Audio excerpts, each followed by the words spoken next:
देखिए, आज हम लोग वर्ग 8 में जीव विज्ञान में ही नर जननांग के बारे में जानना चाह रहे हैं। नर जननांग क्या है? तो नर जननांग वृषण को कहा जाता है जो एक मांसल थैली की रचना में स्थित होता है और प्रत्येक नर में यह एक जोड़ा होता है। एक जोड़ा होता है, यह है वृषण। इस वृषण में एक जोड़ा में सम्मिलित होता है और इसको हम वृषण कोश कहते हैं। और इसका मुख्य काम क्या है? स्पर्म का निर्माण करना, मतलब कि शुक्राणु का निर्माण करना।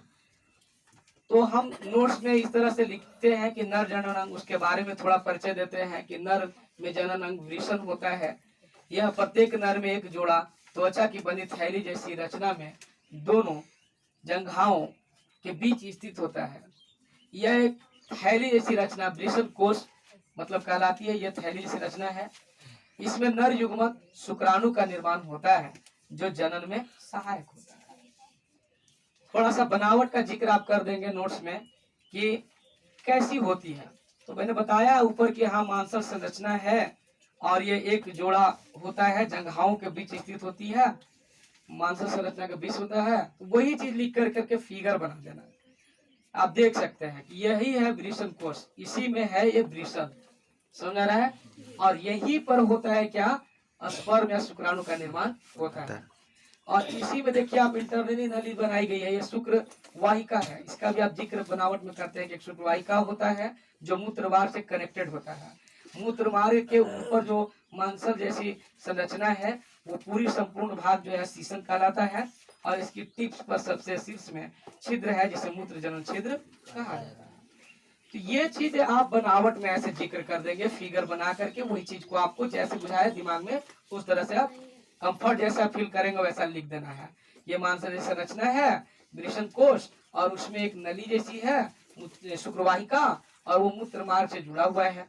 मूत्र मार्ग जो बाहर जो आया वो इसकी पूरी मांसल संरचना को शीशन कहते हैं। उसके छिद्र वाली शीर्ष पर जो छिद्र है वो उसे मूत्र जनन छिद्र कहा जाता है। और ये बात आप बनावट में लिख रहे हैं। उसके बाद आप कार्य अगर जब लिखने लगेंगे बच्चों तो कार्य में वही चीज लिखेंगे कि हाँ वृषण कोश में वृषण जो है वहां पर शुक्राणु बनता है। आप देख सकते हैं एपिडिडाइमिस हमने लिखा है यहीं पर, इसको या अधिवृषण कह सकते हैं। यहीं पर क्या होता है कि यह जो स्पर्म है परिपक्व होता है और निश्चित टाइम पर जब वो रिप्रोडक्शन के समय जब होता है तो ये एक ऐसा स्राव होता है सेक्सुअल कह सकते हैं हार्मोन के कारण, है ना, ये स्रावित होता है। और ये यहाँ से ये क्या करता है शुक्रवाहिका से होते हुए ये इंटर कर जाता है यही स्पर्म कहाँ? मूत्र मार्ग में। आ रहा बस समझे। और यह मूत्र मार्ग के से आगे होते हुए वही मूत्र जनन छिद्र से वो बाहर निकल जाता है। और यह जो कार्य है इसमें इसके द्वारा ही क्या होता है रिप्रोडक्शन का कार्य होता है। नोट्स को आप समझ सकते हैं, इसको आप पाउज करके वीडियो के साथ आप इसको लिख भी सकते हैं कि मैंने वही चीज लिखा है कार्य में कि वृषण कोश में अधिक संख्या में नर युग्मक शुक्राणु का निर्माण होता है। शुक्राणु अधिवृषण या एपिडिडाइमिस में एकत्र होकर परिपक्व होते हैं।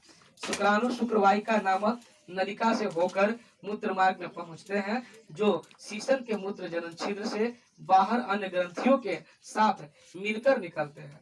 और यही बात है स्पर्म अकेला नहीं निकलता, उसके साथ कुछ ग्रंथियां निकलती हैं और उन सबों को हम क्या कहते हैं? सीमेन कहते हैं, न वीर्य कहते हैं।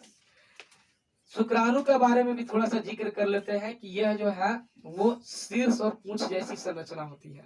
उसमें पूंछ जो है वो गतिशील भाग होता है। आप इसका नोट्स को आप इस तरह से वीडियो पॉज करके लिख सकते हैं अच्छे ढंग से। तो इसमें हम थोड़ा सा शुक्राणु के बारे में बात कर लेते हैं। ये देखिए सिर और ये पूंछ ऐसी संरचना होती है। और ये कहा जाता है कि जब इंटरकोर्स का समय होता है उस समय क्या होता है रिप्रोडक्शन के टाइम जब टाइम होता है तो ये बहुत संख्या में निकलते हैं। लेकिन एक ही जो है स्पर्म एक ही मतलब कि ओवम के साथ में मिलता है, अंडाणु के साथ में। और जब ये मिलता है तो क्या बनता है? उस प्रोसेस को हम फर्टिलाइजेशन कहते हैं, निषेचन। और जब ये बन जाता है मिल करके तो जाइगोट बनाता है। क्या बनाता है? जाइगोट, जिसको युग्मनज कहते हैं। यह युग्मनक है और अंडाणु भी युग्मनक है। दोनों मिल गया तो युग्मनज बन गया, और युग्मनज ही मतलब कि थोड़ा डेवलप किया, इम्ब्रोय बन गया, माने कि भ्रूण बन गया। और यही भ्रूण फिर एक निश्चित टाइम में, जैसे कि मनुष्यों में 8 से 9 महीना में, 9 महीना एक टाइमिंग है, उसमें वो बेबी डेवलप करके बर्ड होता है। समझ में आ रहा है? अब इसी तरह से फिर हम मादा जनन के बारे में भी जानेंगे।